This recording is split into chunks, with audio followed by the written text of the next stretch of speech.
biasa. Jadi niki yang bergerak dalam bidang konstruksi, kontraktor. Kontraktor. Nah, bener. Gawe dalan tol. Gawe jembatan. Loh, dalane apa mau? Wong lanang? Dalan lanang. Apa kok wong lanang? Tol. Jadi Bapak itu usahanya macam-macam nggih leres Mbak Elisa. Nah, jadi konstruksi bangunan terus napa mau? ayam, sapi. Peternakan. Ono sapi, limosin. Wah, aku iki awakmu sesuk aja mantuk. Iki mangke nyapa? Limosine ora ono tunggale, brangan dereng Pak niki sesuk. Lan iki kula wajrih lho Mbak Lisa kan pun sowan Bapak kali ini. Kula ki arep sowan ki wani ki ora ngono. Lah ora nyapa ra wani. Onde awan karo aku wae panjenengane biasa, Mbak. Lah Bapak kagungan sapi yo engko aku ora oleh mulih. Ora apa-apa ke sapine timbangane mak kono. Kok dikandakne aku. Nggak dikandangne dige babon sampean. Lah nggih. Luar biasa semoga sukses selalu. Tambah ngeremboko, bermanfaat bagi masyarakat Indonesia pada umumnya. Luar biasa, ganjarannya kata karena membuka lapangan kerja untuk warga masyarakat. Ono sekolah ya awakmu ora ngerti to. Ning Demak Yayasan Hanafi. Yayasan Hanafi niku bergerak di bidang khusus anak-anak yang perawatan khusus nggih, Pak. Oh iya, roh ae. Aku iki pasien kono biyen. Loh, Mbak Elisa tak aturi. Jadi iki jawane nyon sewu mau ki ngrasani Pak Hanafi. Oh, ngrasani piye? Iki cara ketan iki. Iki to. Apa? Cara ketan. Koro kenton. Coro nganggo ketu. Nyon Awakmu sewu, malah nyon ora sewu. ngerti.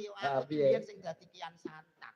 Yang santang apa lagi? Yang santang iki putih gede dhuwur ganteng lho. Kowe diwedaki malah bulak rupane kok. Lah iki kena krawukan begone Pak Hanafi kok. Mau ngrasani iki nek Apa ngrasani? aku seneng karo Mbak Elisa yo. Piyai cantik, luar biasa ya ta? Ya dalang kondang. Jajal-jajal kene masyaallah.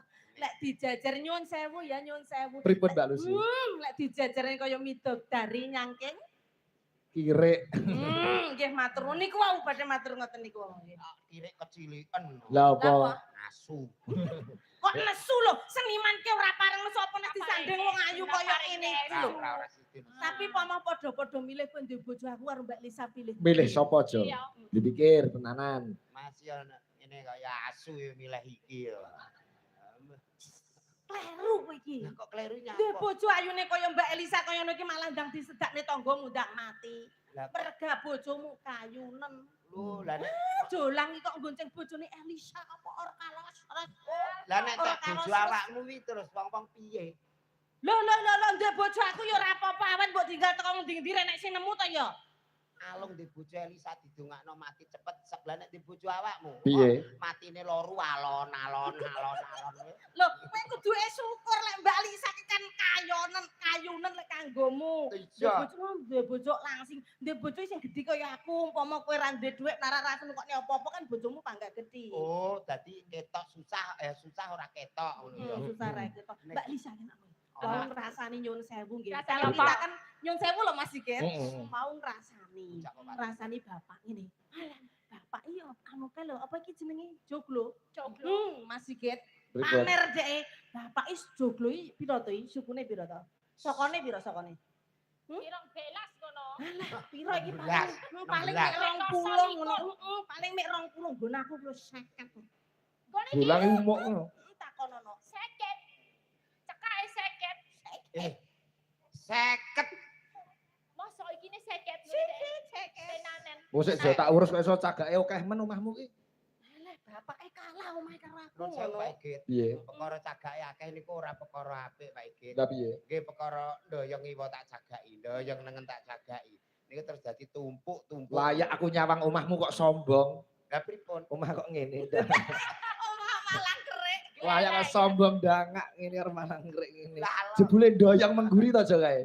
nggih, malam iki tak tinggal Jumatan malah ambruk siji ngono. Sujud. Gon-gon terase. Wah, ning tak syukuri saestu Pak Igit daleme menika menjadi inspirasi dan motivasi. Oh. Gede kayu tenan ke koncoku dalang Rembang kae. Wow. Ya padha iki ya. Iko malah nganggo ritual ngadeke kok. Lah kok iso?